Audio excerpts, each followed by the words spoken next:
कोल्हापुरातील लक्षतीर्थ वसाहतीतल्या जोशी गल्लीतील बंद घर फोडून चोरट्यांनी रोख रकमेसह 2.25 लाखांचा ऐवजावर डल्ला मारलाय।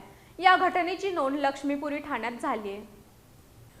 कोल्हापुरातील लक्षतीर्थ वसाहतीतल्या जोशी गल्लीत सूर्यकांत नारायण पाटील राहतात। 2 दिवसापूर्वी ते त्यांच्या कुटुंबियांसोबत बाहेर गावी गेले होते। या दरम्यान चोरट्यांनी सूर्यकांत पाटील यांच्या बंद घराच्या दरवाजाचा कडी कोयंडा तोडून घरात प्रवेश केला।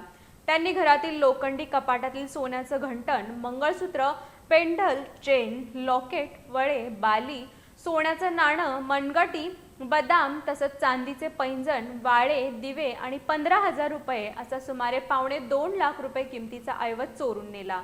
बाहेर गावाहून आल्यानंतर चोरीचा हा प्रकार सूर्यकांत पाटील यांच्या निदर्शनाला आला। या प्रकरणी त्यांनी अज्ञात चोरट्यांविरोधात लक्ष्मीपुरी पोलीस ठाण्यात फिर्याद दाखल केली आहे।